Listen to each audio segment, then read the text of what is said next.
Testing. 1, 2, 3.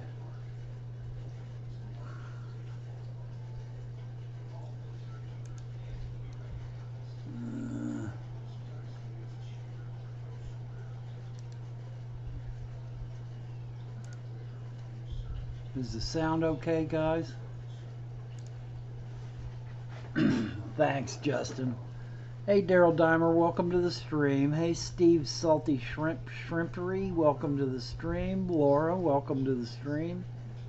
And Justin Shepard, welcome to the stream.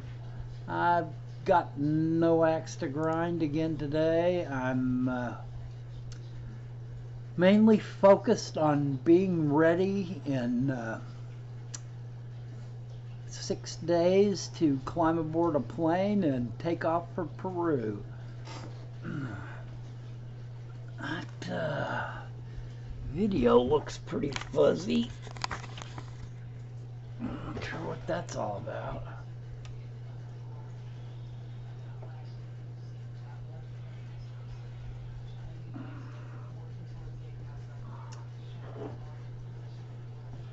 Yeah, it sure has been a long time coming, Laura. I got a couple of last minute things I got to do. I got to print my plane tickets out. I got to pick up some strap buckles for my camera and a couple of lens covers. And I think I'm going to try to exchange some cash before I go.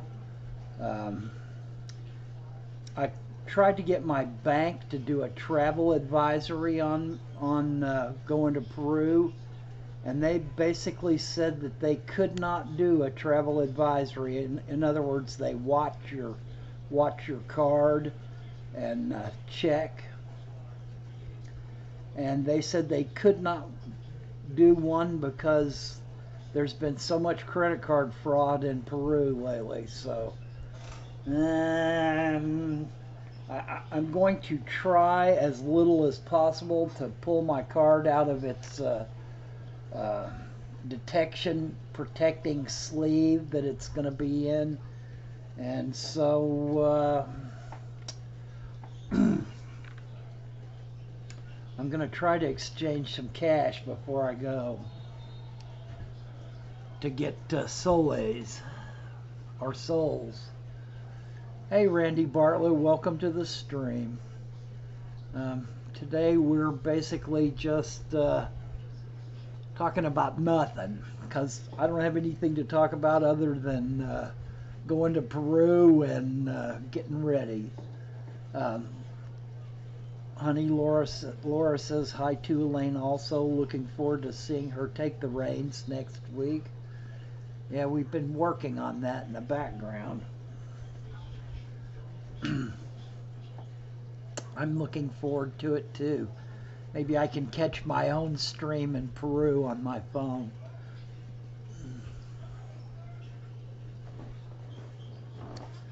I am way behind on my video for my Peru tank and my Peru rack. Other than the shelving itself, the rack is finished and one coated with polyurethane, and I have the tank stripped, but I still need to get it sealed. We've been having outrageously hot temperatures. Hey Joel, welcome to the stream, man. We've been having outrageously hot temperatures here, like heat index over 110, and I have just not been able to hang in out there in the shop to get it sealed. I've still got a little bit of wiping it down to do, and a few more pieces of silicone that have to come off, but it's basically stripped. I'm going to get some footage to you about the tools that I've been using, about how I sealed the rack and finished the rack. I ended up having some problems with my rack. I went back and looked at my footage, and when I racked rack, as in not the rack itself, but to twist something to make it be more in square. When I did that, I racked it to get my measurements correct, and then I went to the other end to put screws in, and I saw in the video that it jumped. And when I got ready to start putting my braces in, I cut them to length on both sides, and when I got ready to start putting my braces in, I noticed that I liked almost a quarter of an inch getting my middle brace in, because the brace between the bottom shelf and the shelf that the tank's going to sit on was 15 and a little over a quarter space that I had, and it should have been 15 and a half. And I had cut my brace 15 and a half, and I couldn't get it in there when I got to that side. So I knew something had gone wrong, and as I look back over that video, that's what it was. I racked it into square, and then I went to the other end to screw down the other end, and it snapped back and went back out of square again.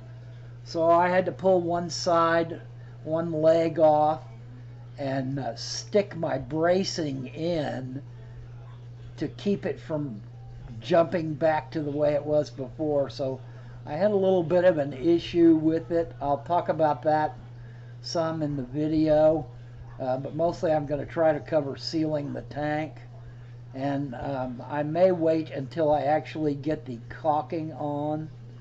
Hey 54 Punchy, welcome to the stream, man. Hope everybody's Saturday is going fine. It finally cooled off a little bit here. It's in the 80s today instead of the mid 90s. So it's been a lot nicer today. I'm going to get out there this evening and do some more in the I was watching the Pacers Summer League game. Pacers have gotten some interesting off-season moves, and they picked up a couple of nice players, so I was watching them. You might be able to hear the TV in the background.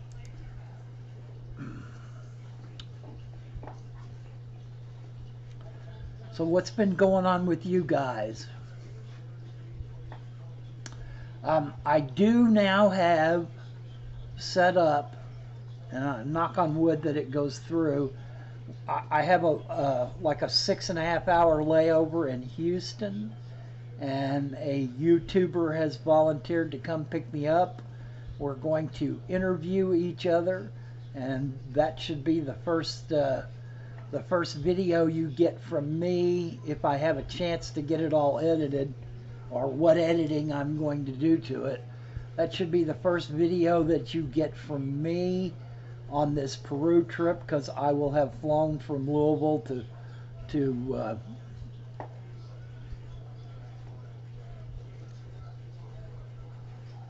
Steve says doing a bunch of building today in the fish room. This is a nice needed break.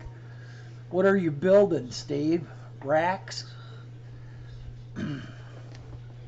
I know where you can see some tips and tricks on rack building. That's what you're doing. And everybody builds their stuff slightly different. Ah, the room itself. Drywall, studs. It sounds like you might be actually framing a room. That's always fun.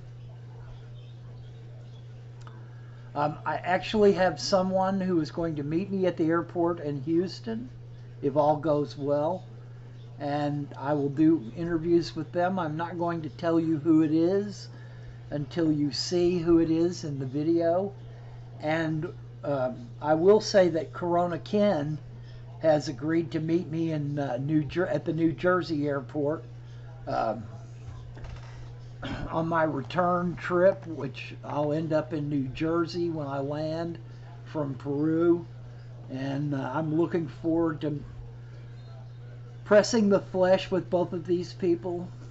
I've never met Ken before, so I'm looking forward to getting it. Frame, door, insulation, electrical, drywall, the whole 9 yards. Well, you know you're doing a fish room, so my advice would be to plan accordingly, to think ahead, to maybe even is this an interior build that you're doing? Are you doing this inside the house itself? And you're adding a fish room? I would highly recommend some kind of, I know you're going to insulate because, oh, it's in the basement. I see. I would highly recommend insulating those walls. And I would also recommend some kind of stretched vapor barrier on the inside of those walls, even underneath the drywall. I think it would serve you well to keep moisture in the room and not in the rest of the building, and also help with condensation and just general corrosion. I really think that if you're building a fish room ahead of time, that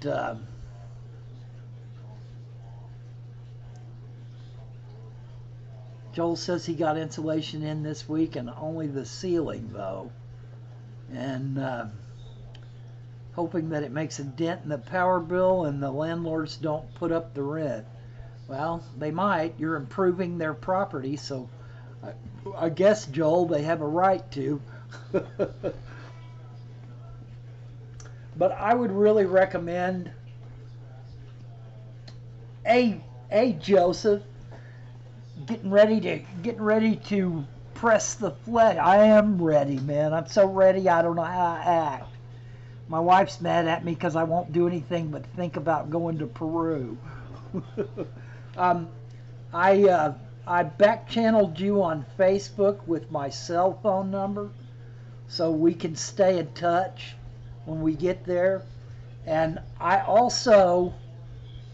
have not been able to find the bed and breakfast that we're staying at, the number. Michael said that the number was on the emergency contact sheet, but I haven't been able to find it. So I'm hoping that you have that. And Joseph is doing pre-production organization. That sounds like a plan.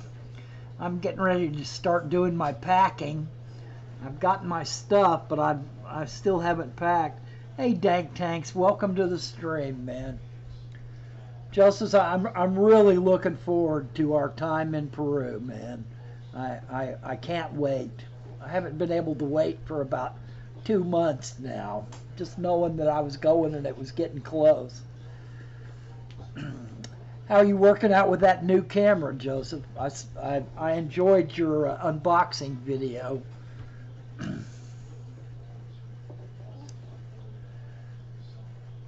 Yep, pre-production organization, putting stickers on baggage. There you go. That's pretty much the plan, 54 Punchy. Are you getting used to it, Joseph? You know all the buttons? I've still got to go to the camera store and get some better buckles for my camera strap. And I got to get some lens cap covers.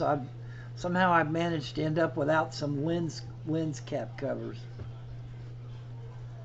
Had to take down that video, address showing on the box. Yep, you'll have lots of women flocking to that address soon. It's too late. They already saw it, Joseph.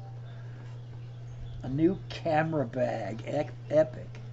Yeah, I can show you my camera bag.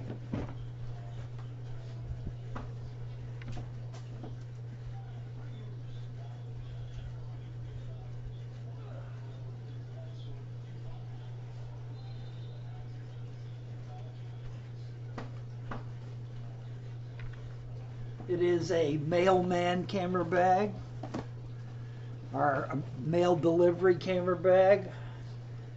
And it is a, gosh, I can't even read the name.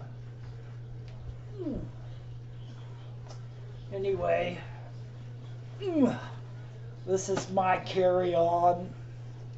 I'm going to carry it on the plane. I'm not going to give those guys a chance to steal it. It's getting really heavy.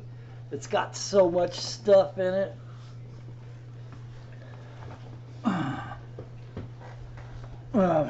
Let's see. I have my Stop RFID theft cards, which you put around your... I'm bringing this bag, and I'm bringing my little suitcase, and that's it, Joseph. And you put these around your credit cards and your passport, and then you stick them in your money belt and hide your money belt on your person. That's the last thing that I got. I had forgotten about needing a money belt, so I got that. I'm sure you guys have seen this. This is my Nikon D5300, which is a much older and much less wonderful camera than the one Joseph just got. And this is my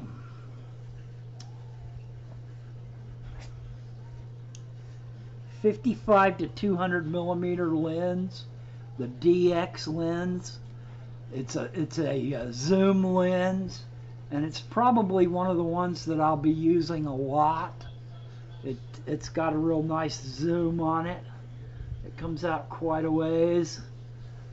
And let's see, I've got my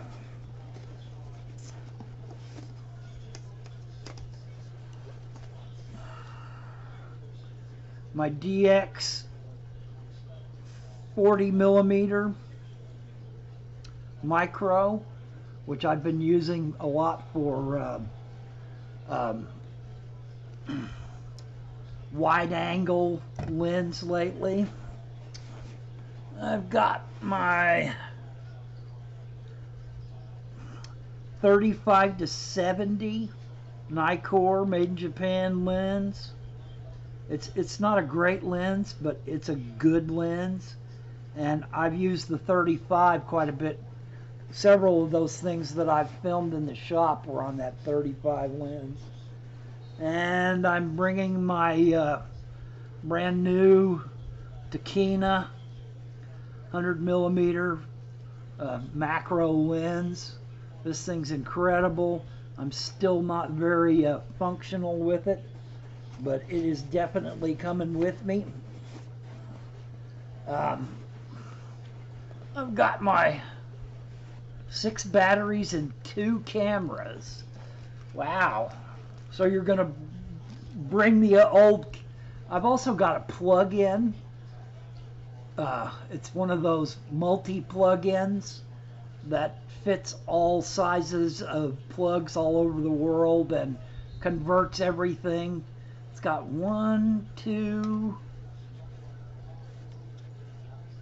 2 outlets on it. I guess that's just 2. Oh, 3. There's 3 outlets on it. But this is basically my carry-on, because I'm not going to give those guys a shot to steal this stuff from me. I work way too hard to give a bunch of airport security guys a chance to steal my stuff. So, and I've also got my my shoe light. I'm not sure if you guys have seen this before, but it's quite the light. It's adjustable. You can adjust the Kelvin on it,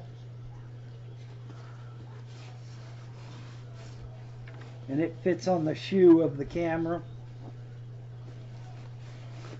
and that'll be good for like macro shots and stuff like that, or any kind of night photography. But anyway, that's my carry-on. I'll put all my toiletries. I've only got 2 batteries, but Nikons are pretty good about lasting quite a while. I think 2 batteries will hold me all day. And then I'll just have to charge them each night if I use that much. I plan on taking a lot of photographs. I plan on doing short 10-minute stints of video, because the video takes up a lot of room. I've got 4 32 meg cards, and I've got a 64 meg card or gig card, and that's all the memory I'm going to have. And I'm going to have to figure out some way to get my stuff off of the cards onto some kind of device or up on the web where I can use the cards for other stuff. I plan to take a lot of photographs. A terabyte of memory. Yeah, I'm not anywhere close to that.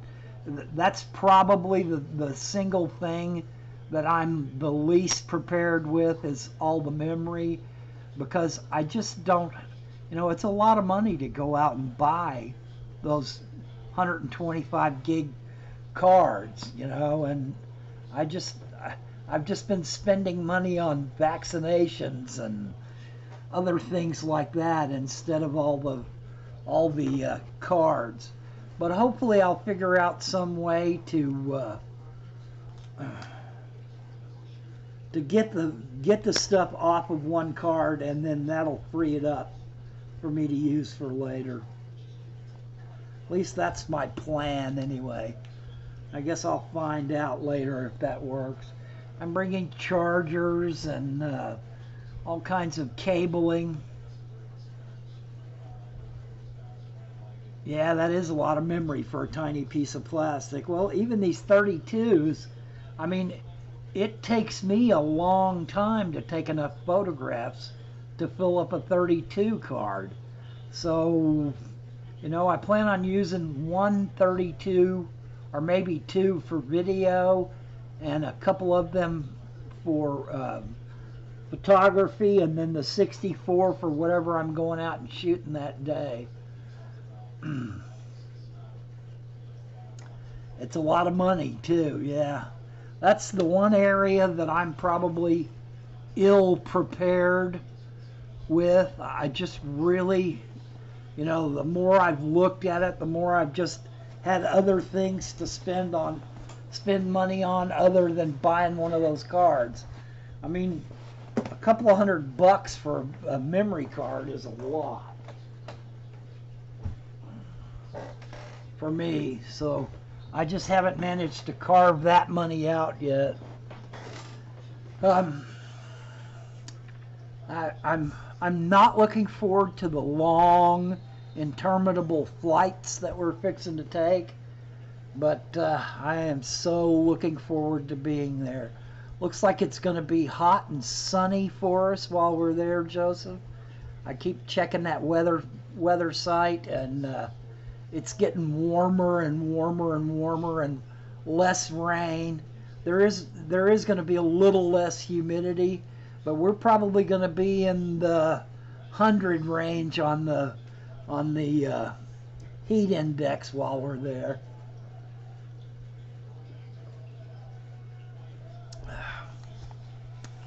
But we're just delving into talking about nothing but our trip, Joseph. We're probably wearing the others out here.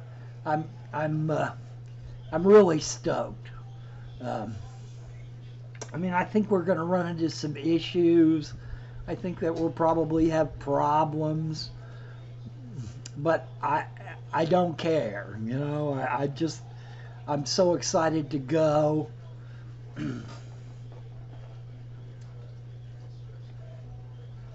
All right, 54 Punchy.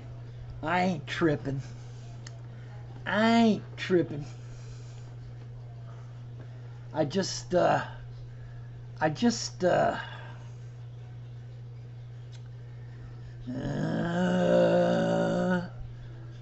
yeah, drama will be great for the camera. Yeah, and we should be getting it 3 ways too. Corey will get one angle, I'll get one angle, and you get one angle. I'm just worried that the yeah, you're right, Steve.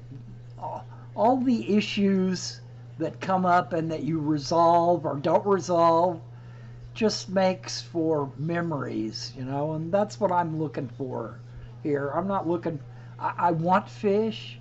I can't wait to have fish, but I can't wait to catch fish and see their habitat. But it's more about the experience of being there and the experience of the surroundings that we're going to be in. I'll be trying my best to catch Corey falling if he does. He'll probably pay me good money to not have that in my video though. So if you don't see it, you can't blame me. Yeah, we all have our own styles. You're right about that too. And some of us have no style at all, Joseph. I'm still a complete noob with the camera. I pick it up every time to do something, and I have to really think to work my way through all this stuff. I mean, I've got a lot of experience with it now, so I do understand what it is that I failed to do when I look at the video and it's not what I wanted it to be, but I'm still a noob, which is one of the reasons why I want to do a lot of photographs. I'm looking forward to just taking as many photographs as I can, but I'm not going to miss the adventure of this trip to do it either. So, like if when we get ready to start catching fish, I'm more than likely going to set my tripod up out of the way where it won't get knocked over, and stick my camera on it and just punch record and see what we get. Just see how it comes out, because I'm not going to miss the adventure of this trip because I got a camera up in my face and I'm not really paying attention. I can't do that either. So it's going to be a balancing act between trying to take pictures and video of everything and trying not to let that get in the way of the actual adventure. I don't want to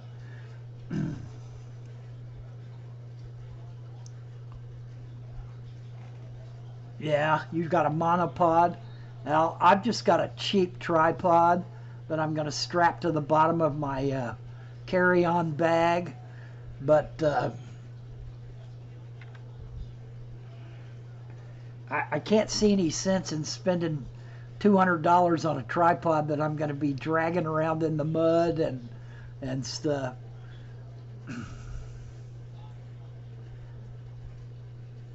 Yeah. That's going to be cool, because that's another thing that I'm not going to get any of at all.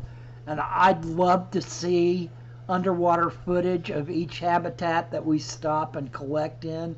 I mean, the water may be all mucked up, There may be, it may not be clear for video, but it may be clear for video up to a certain point. So even if you can just only get 2 foot of video, all that will be helpful in the sense of seeing what the bottom looks like.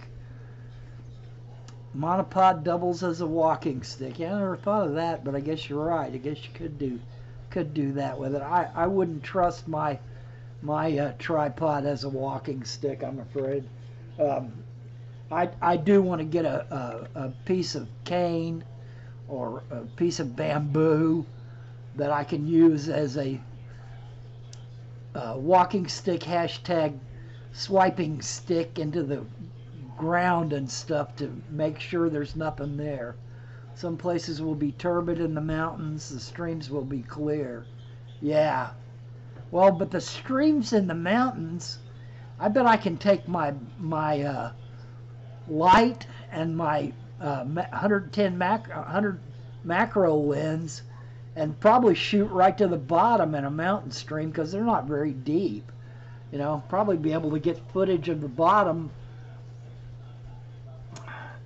I guess that's what we're going to do first, is ride up into the mountains. I'm still wondering how I'm going to do at high altitude with low air to breathe. That's going to be kind of rough on me, I guess, but I'll survive some kind of way. I hope none of us get altitude sickness, because that's no fun either. Yes, this is true, Joseph. That's the best altitude sickness medicine. Funny how that works out. How are you going to get some? What they sell in Peru for altitude sickness is coca leaves. Oh. You make tea out of them and drink the tea, and that cures a big bag of coca leaves. Yeah, but you can't bring them home with you, Joseph. They'll arrest you at the border, buddy. As soon as you hit the ground. 54 Punchy says, I live almost 8,000 feet above sea level. Yeah, you can chew them. That's the way the ancient Incas and the people that built Machu Picchu and all of the temples, that's what they did. They chewed on coca leaves all the time.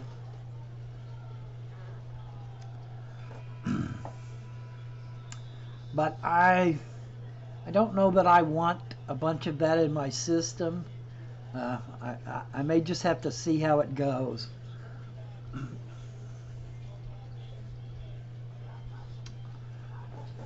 Okay, we're 32 minutes in, and we've talked about nothing but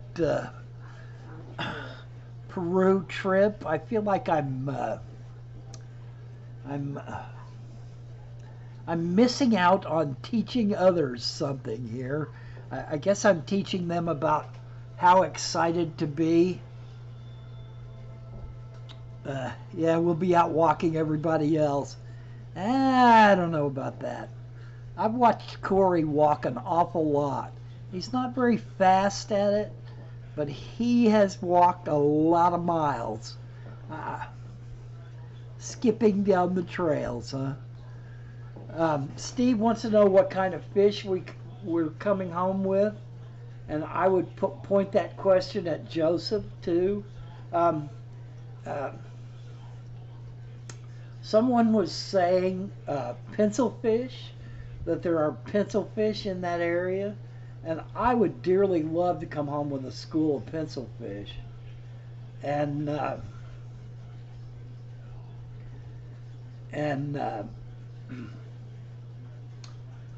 I wouldn't mind catching cories and bringing some cories home. And I wouldn't, what I really want is tetras.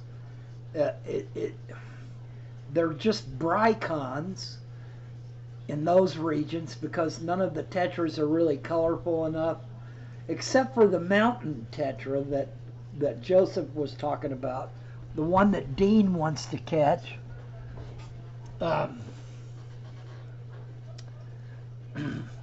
one is supposedly really colorful. The vampire tetra, is that what they call it?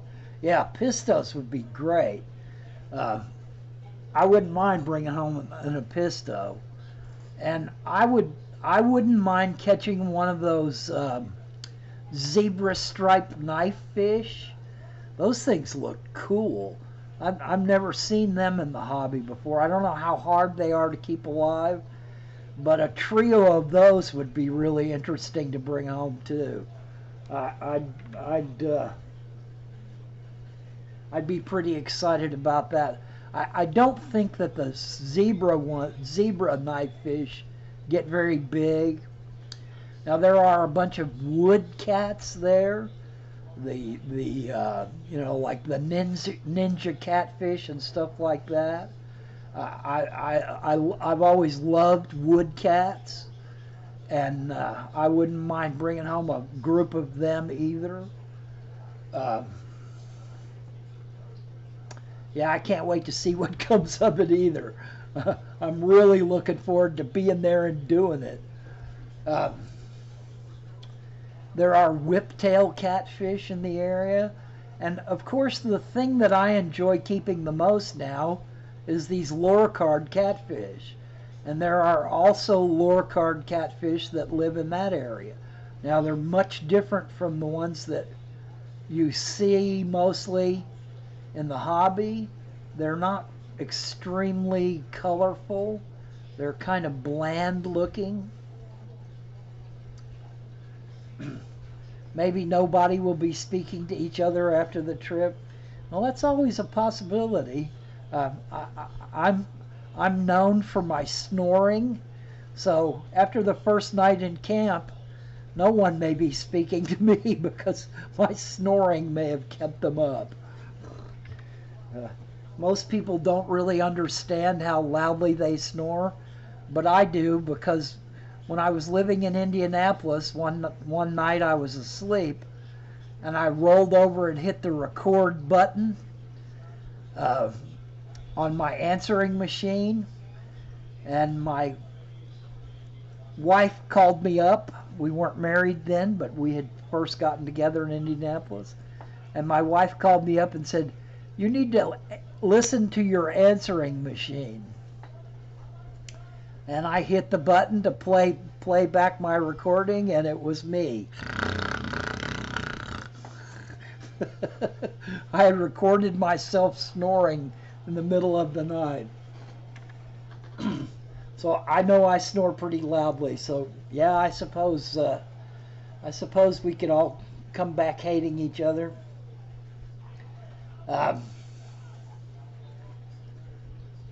If my snoring's really bad, I suppose they can make me sleep in the aquarium room. I love the sound of water, running water anyway, so they can put me in the aquarium room, and I've got my own mosquito net, so I would be good.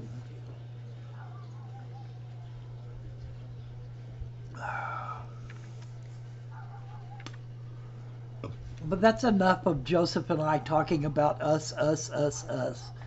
Let's get some questions.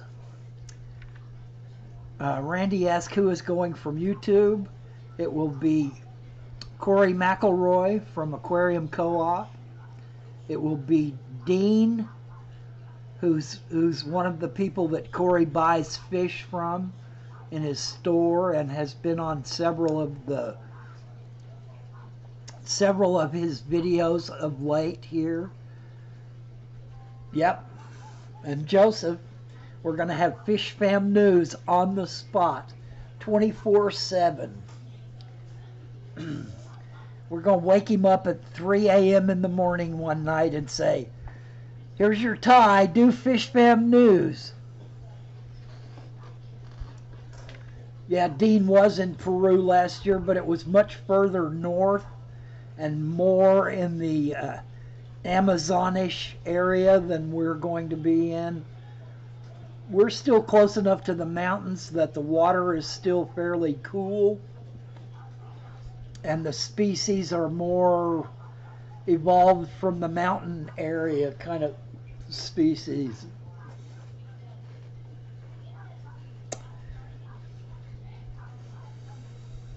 I'm really looking forward to getting to meet Dean too.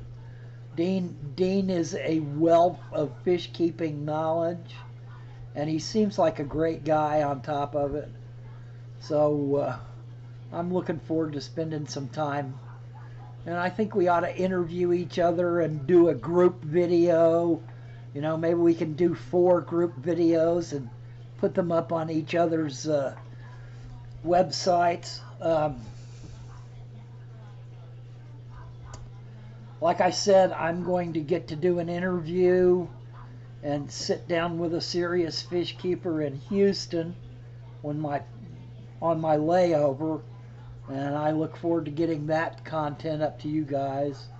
And I'll do some airport video I'm not sure what or how much, but uh, I'm going to try to wear my camera out on this trip and just keep it going as much as I can without feeling like I'm missing my own adventure in the process. I'm, I planned our day in at around the airport when we first get there to do a lot of photo op stuff. There's going to be a lot of places we're going to be. We're going to have a good view of the ocean and the port area. We'll have the temple area, which will give you a sense of the just how much of a desert the area that Lima, Peru is. And yes, we're going to eat food. Food. I don't know how much we can cram into the, well, Corey's plane is landing at 8. So it'll probably be 8:30ish when he gets out of the airport, you know, gets his bags and all that stuff. And we've got to be on the plane at 2:40. Joseph, I never did hear what time you have to leave to go to Puerto Maldonado. I don't know what time your plane leaves. Corey and I are on a plane that leaves at 2:45. So we will literally have to be back at the airport at 2:45. That will give us 8:30, 9:30, 10:30, 11:30, 12:30, 1:30. We're going to have at least 5. Oh, you're going to be on the same flight.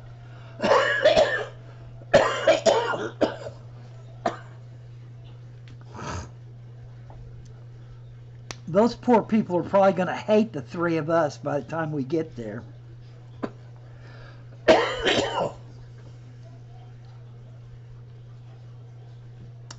I'm looking forward to bringing you back some wild tales, Daryl. Seriously looking forward to it. I know I'm spinning webs here, just talking endlessly about Peru. But you got to understand that's basically what's on my brain right now is making sure I don't forget something for Peru, making sure I have everything I need for Peru, making sure everything's ready for me to spend 10 days in Peru. I've been waiting to do my last minute water changes before the trip, but I'm going to have to do that too. Yeah, I'm pretty dang stoked, Joseph. But you're going to get to the airport in Peru before I will. I think my flight is like 11 p.m. that I get in, and you're going to get in at like 9:40. So I hope you get a hold of the bed and breakfast for us. I'm leaving the morning of the 13th. Friday the 13th. I noticed that when I was checking out my flights, but the truth is it'll be after midnight before I take off, so it will no longer be Friday the 13th. It will be Saturday the 14th a.m. when I take off.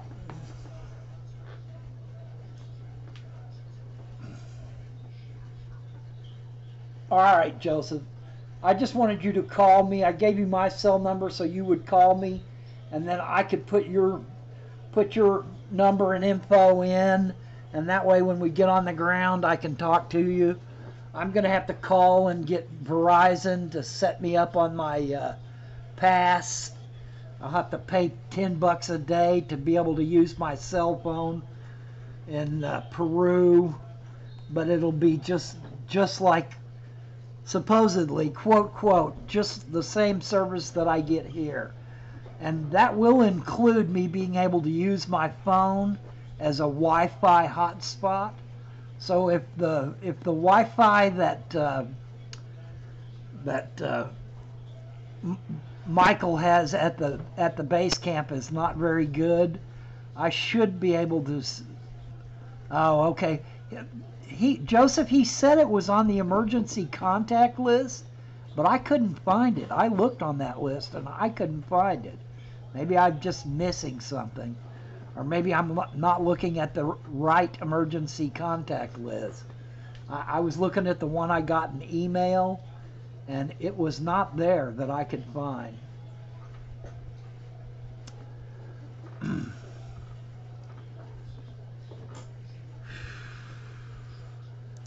But yeah, I'm amped. It's hard for me to think about other stuff, really, because I've got that in my brain so much now. I think I'm actually going to get some currency transferred here before I go, because when I went to the bank and talked to them, they really made me feel kind of insecure about using my card in Peru. That there is an awful lot of credit card fraud in Peru. So I'm not really looking forward to pulling my card out of its sheath very often.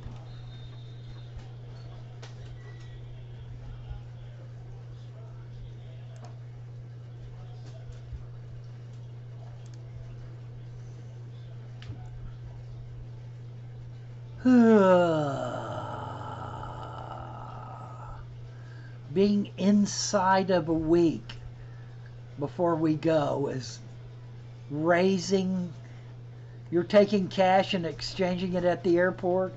I'm going to take some cash because I know I'm going to have to pay Dean and Corey for my shipment, my box shipment.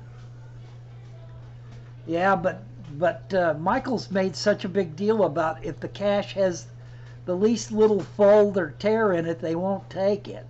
So I'm kind of wondering about that. I may take a couple of big bills just to carry with me, because I know I'm going to have to pay Corey and Dean for the actual shipment when they go to the airport and pick up my box of fish. So there is that. And I'm not sure how much that costs, but I'm guessing it's probably in the $150 range to pick up a box from the airport of fish that's been shipped in. So there's another $150 that I'm spending on this trip, and then I'm going to have to pay them for shipping my fish to me. And I assume, I don't know, but I assume that Corey will put them through the same medicated regime that he goes through, because I don't know when we get our fish if we're going to be able to really, we can have numbers. I know I have so many of this tetra, and I know I have going to take a roll of gold dollar coins for tips, huh? I guess they'll enjoy those. It's kind of heavy, though. Well, that's like 3.2 sols you'll be giving in it for a tip, soles. I've been trying to remember as much of my Spanish as possible. I look forward to trying to communicate with the locals as much as possible, but I'm probably going to be dependent on you at certain times, Joseph, because I know your Spanish is much better than mine. I suppose if we're with Hector, Hector will probably translate for, yes, what?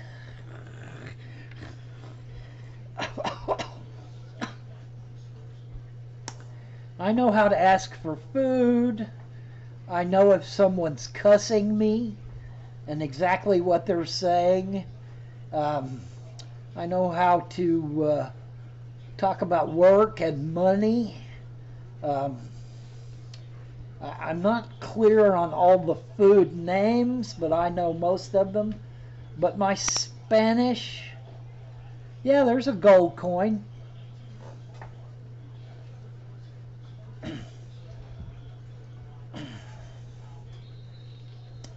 Um, my Spanish is muy poquito, and it is. My problem comes when fluent native speakers go brrrr talking. I have a real hard time understanding when it's said at a natural, rapid speed. Most Spanish speakers just spray their language. They don't hold back a single bit, and it gets difficult for me. So I'll catch like 2 words out of 5, or maybe 2 words out of 10 sometimes. I usually know the basic words. I know enough other languages so that I can kind of transpose the Latin base of most of the words if the pronunciation isn't so far away. Hey, Peter Thiel, welcome to the stream, man. Basically, this has just been a Dwayne and Joseph rattle on about Peru stream. I'm sorry if I'm not helping anyone or making people feel left out, or but it's too bad. In less than 6 days, I'm going to be on a plane to Peru. So when I get back from Peru and get done going on endlessly about it, I can go back to just regular streams where I have nothing to talk about, and we talk about other people's fish problems and try to solve those problems. Peruvian chicken polo is the food of legend. Yeah, I want some camarones. I want some shrimp or some prawn while I'm down there. I want camarones saltado.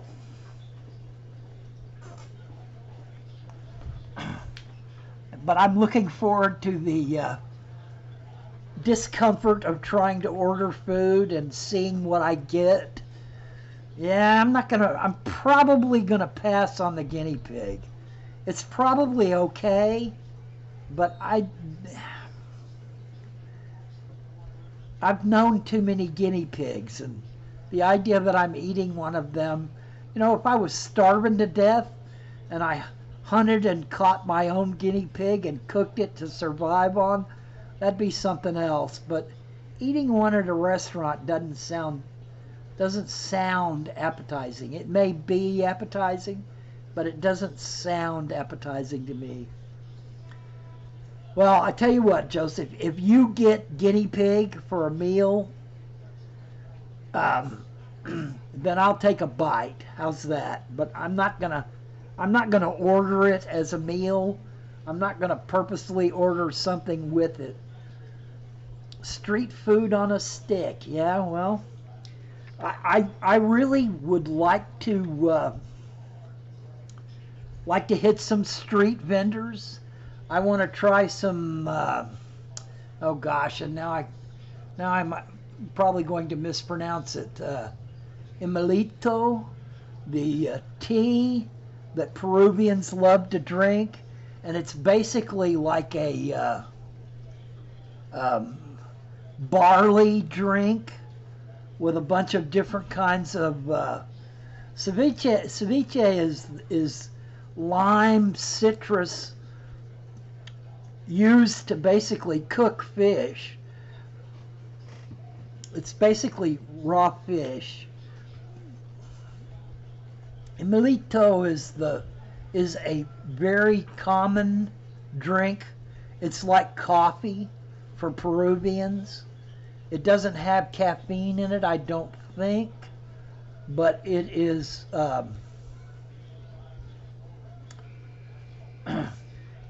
it's like a health drink, and people say that it's kind of like drinking super sweet iced tea that's real thick. It's kind of syrupy almost, but I would really like to try some of that. and there are a lot of different foods that I really want to try from street vendors. But we probably ought to watch ourselves, because if we eat too much street vendor food, we may end up with issues, because their quality control is not quite as good as what you would expect in a restaurant. Be careful of meth-laced iced tea in Peru. It's probably not laced with meth. It's probably laced with coca. And I don't think coca would harm you that much. I think it's more of a much milder version of refined cocaine. But if they actually have meth-laced iced tea in Peru, I'd like to avoid that. Yes.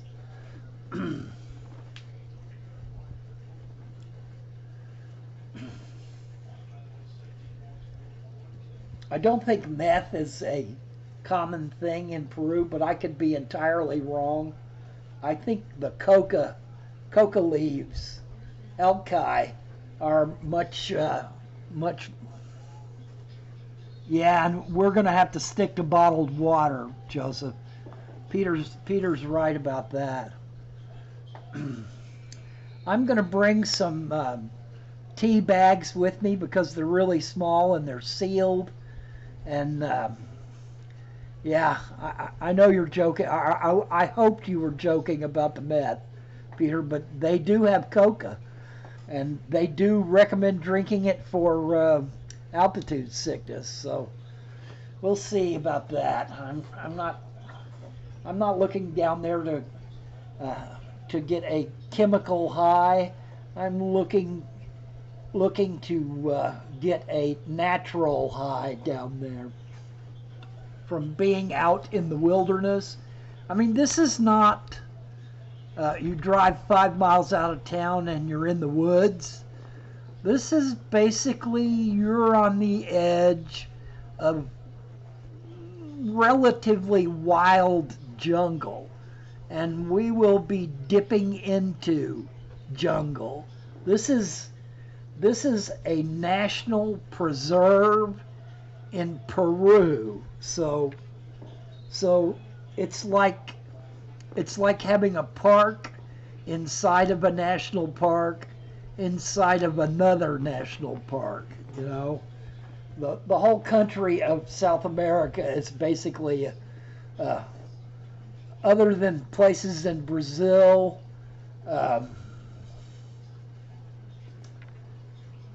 Other than places in Brazil, giant cities, and places like Lima, this is basically an unspoiled hunk of the world where as much rainforest exists as any place on the planet.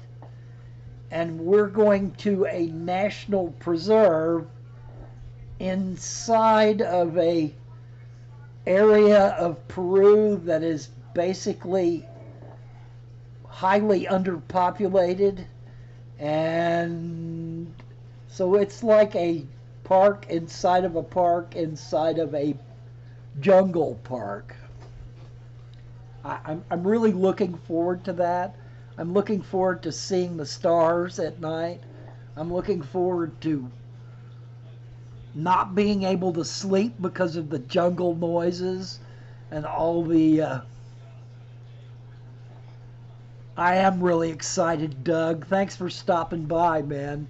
Excited highly understates how I feel inside being this close to going. You know, there's going to be lots of reasons to grouse and moan and complain. I'm in terrible shape. I'm old. You know, I smoke too much. I'm going to have lots of reasons to be miserable, and none of them are even going to put a dent in how I feel, because this is something I've looked forward to doing my entire life. well, my entire adult life since I've been studying and keeping fish. I've always loved reading the exploits of the adventurers like Heiko Blair, like Rusty Wessel, like Dr. Lozelle, people really giants in the hobby that go out, Gary Lang, that go out into these far-flung places in the world and bring us back a tank full of fish and start breeding them and spreading them out to the hobby. I'm just overexcited doesn't begin quite to cover it.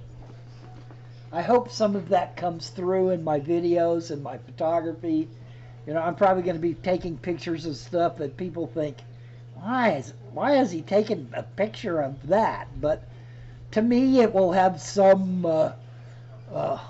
meaning that probably doesn't come through in the picture. But I'm going to try my best to let the artist bum a cigarette off of me once in a while, just to be bad. Okay. I'm going to go 9 hours without a cigarette flying down there. So when I get off that plane at 11 o'clock, don't get in front of me, because I'm going to have my bags in my hand and I'm going to be making a beeline for that front door so I can light a cigarette. So I'm just warning you, Joseph. If I won't even speak to you and I just blow past you going out the door, you'll know why, man. I don't know, you may not even be there when I get there at 11. I may have to call you up on the phone and find out how to get to the bed and breakfast, because you may have already gone, because I guess you're going to be a little over an hour ahead of me. So don't run out into the street like a wild man and get kidnapped or carried off by some fine young thing. Yeah, beeline probably won't describe it.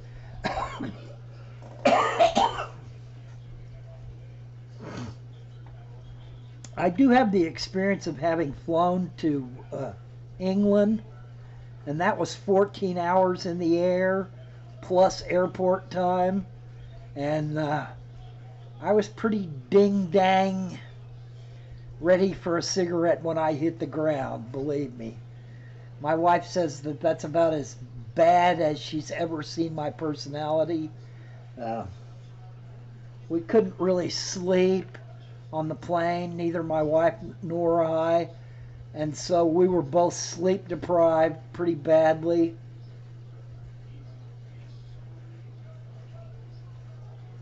"14 hours, huh?"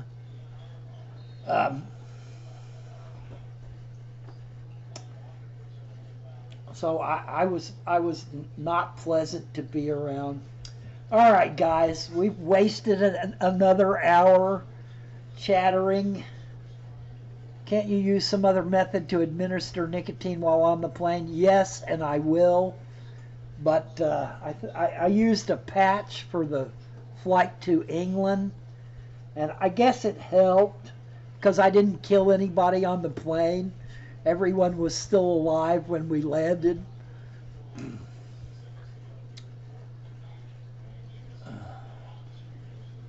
I'm sure there's people around 14-hour layover in Fort Lauderdale when you get there. I see. I thought you meant you had taken a flight to Fort Lauderdale that took 14 hours. Hey, Big E's, welcome to the stream. You're here right at the end, my friend, because the Pacers are still playing, and I'm going to get in there and look at them. All right, guys, I'm wrapping this up. Thank you for spending some of your time with me on this fine Saturday afternoon.